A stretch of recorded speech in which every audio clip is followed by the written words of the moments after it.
In the previous lesson, we explored the relationship between the British Empire and the Boer and Bantu peoples in southern Africa, and we noted that essentially we could describe the relationship between the Boer and Bantu peoples and the British as being one of relative peace, relative stability, up until the point at which rare minerals were discovered with the discovery of diamonds in 1867, at which point things began to destabilize relatively quickly into and through the 1880s and 1890s. This lesson is going to talk a little bit more about the relationship with indigenous peoples, talking specifically about both the Indian Mutiny and its impact. So, this is arguably considered to be the most important event which took place during this period or in the British Empire. It is in fact one of the most important parts of British imperial history period. So forget about this specific period that we're looking at here, but just talking more generally about the British Empire and its history, dating all the way back to the sort of early 1600s or the late 1500s. This is a very, very major and very significant event, not only in terms of the ways in which the indigenous peoples were able to rebel against the imperialism of the British, but how the British actually responded, the impact that it had, and the impact that it had on the British themselves. This is, of course, the Indian Mutiny, and it was arguably the thing that really did make a major change to the ways in which not only the British Empire administered India, but administered a variety of its territories. Now, the outbreak of the mutiny itself was most likely caused. Now, there's a little bit of historiographical debate about this, but it was most likely caused. Most historians conclude that the main reason, or one of the main reasons, was landlords and nobles having their lands deprived by the governor general.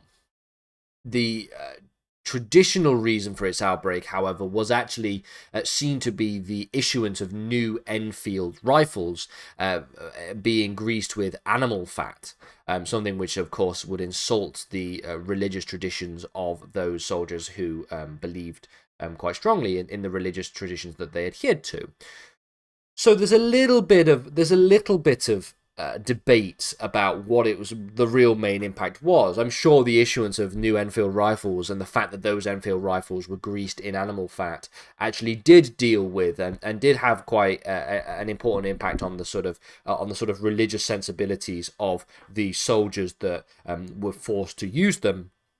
But you also have to look at the relationship between landlords and nobles and the relationship that they had with the governor general, as well as this as in addition to the traditional historical reason for its outbreak.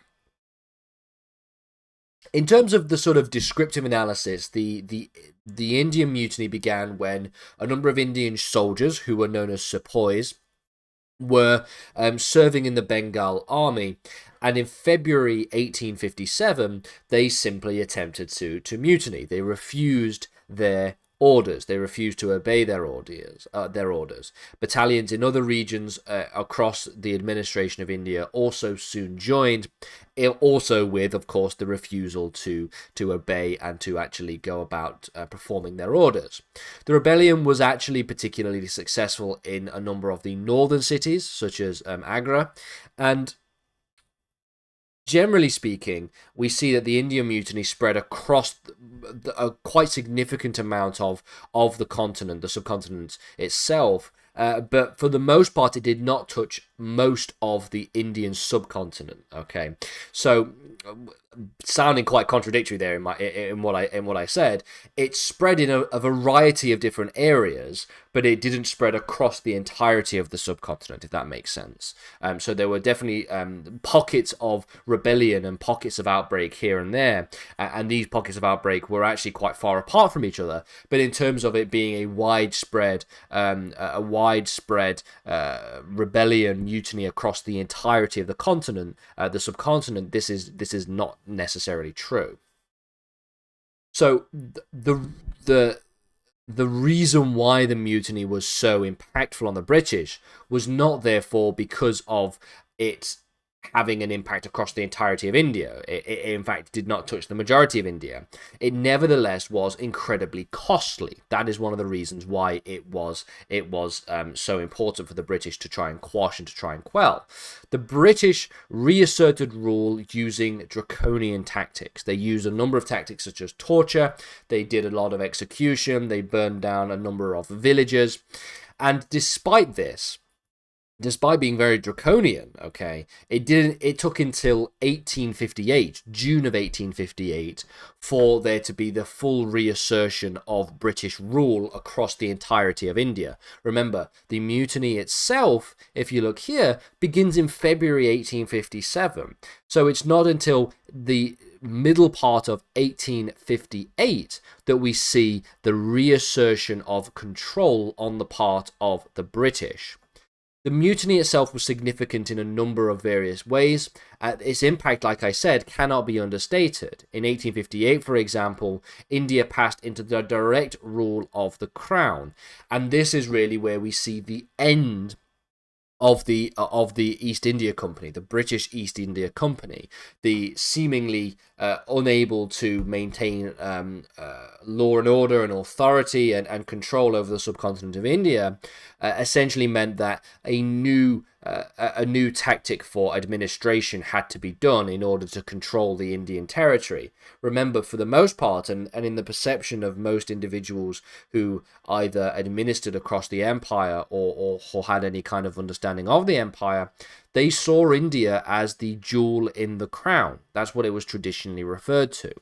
And so, being the jewel in the crown, it was considered to be too important to let slip, to let it essentially fall into self-determination and independence as the result of a mutiny such as this. And so what it happened instead was we see the end of the East India Company being able to administer the territory, and we see India be passed into the control of the British Crown. The result of doing that, of passing over India into the direct rule of the British Crown, meant that India would have a single centralized government. So that's what the mutiny was. What was the impact of the mutiny? How was it impactful over the British Empire? Because I said that it has been, but what actual impact did it have? Well, the ways in which the Indian Mutiny was presented at home in Great Britain was that it essentially represented Indians as being savages while failing to present the British atrocities in a similar way. There was a significant amount of bias against the Indian mutineers versus the British soldiers who had committed a variety of atrocities in the process of quashing that rebellion at the same time. Under the British rule, for example, the Indian Raj administered under British notions of fairness. However, in reality, there still existed a bias for the conception of the white man, and this bias in favor of the white man did little to help those who were poor in and across the Indian subcontinent. At the same time, while there were further educational opportunities for people in India, these opportunities favored the higher classes in India and created a new professional class rather than having a direct impact over the ordinary folks who were living in and around the Indian subcontinent itself.